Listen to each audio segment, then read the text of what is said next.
Hello and welcome to Capacity TV. I'm delighted to be joined today by John from XConnect. Hi. So if maybe I can start by asking about a recent partnership deal I think you guys signed with the GCXS. Perhaps you can tell me a little bit about that. The announcement on Holland's a really important development for us. Holland's a really advanced market for IP communications, very dense IP connectivity to the home, a lot of cable networks, a lot of multi-service operators, and so it's a really interesting development in the market. Basically, the market's spoken to us and said, you know, we need a different IP interconnect platform than the PTT, and we're looking for advanced services built on a registry system using number portability to terminate those calls direct, IP to IP, network to network.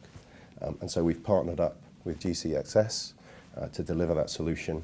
They've got a long history of number portability management in the Netherlands, and we're really looking forward to signing up the market and developing the platform. Do you see similar partnerships forming in different other countries across Europe? Exactly, it's been very much our model.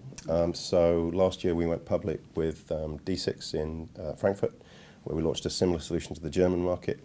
We launched a similar solution in the South Korean market, South Africa.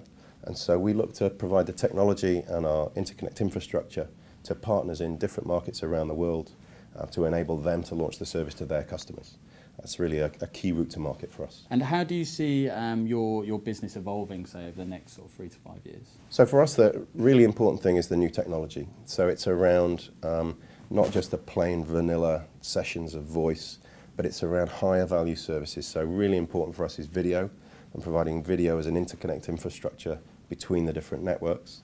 We launched a service called the Video Interconnect Exchange that delivers on that video to video promise.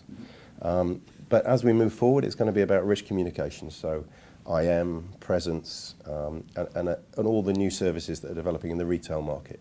There's obviously a real gap in the wholesale delivery networks compared to the complexity of retail products that are in the market, and we're looking to bridge that gap. There's been quite a lot of IP regulation come to market. How do you see that affecting pricing, especially in say, Europe, for example? So it's a great question. It's having a dramatic effect. So if you look at many of the biggest European markets, if you look at the new pricing regulations in Germany or in Italy or in the UK, we're looking at 50 to 75% price reductions. And so, as well as the price reduction, there's also an increased complexity of how to manage the routing. So we see the traditional operators, you know, with a very significant revenue loss from that decline in price.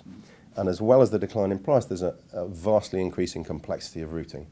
So we think it opens the market for new competitors such as us, and IP federations technology, which can really open the market and create some new competitors. And you mentioned the traditional sort of carriers, wholesale providers.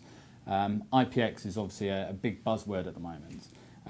Why do you think it is that they've been so slow maybe to bring it to market? So it's a tough one for them. You know, if you're a traditional operator and you've got a big revenue stream held up in cascading minutes between one network and another, and then all of a sudden a technology arrives that allows you know, operators not to use a middleman and to cut that middleman out, then it cannibalizes their existing business. So they've got huge risk in terms of the migration. And I guess the biggest problem with the traditional operators is they've got that revenue loss, and then they've got a high capital investment in terms of launching the new services, and they've been pretty slow to do that. And so what most of the main carriers propose now when they talk about IPX is actually just an IP pipe to deliver minutes in exactly the same way they delivered minutes before on SDH. And so it's the same product, just with a different transport technology. And that's a bit hopeless. And so until there's a higher value out of service and a higher routing technology, IPX won't really take off. And it's been really interesting to see a lot of recent announcements from some of the bigger carriers who really for the first time are starting to sell some more high value services on the IPX. So that's a good development for the market. In terms of XConnect's position with IPX, what is it that you guys can offer? So we're providing those high value services today, be it video interworking, be it high definition voice, be it number portability correction via enum registry.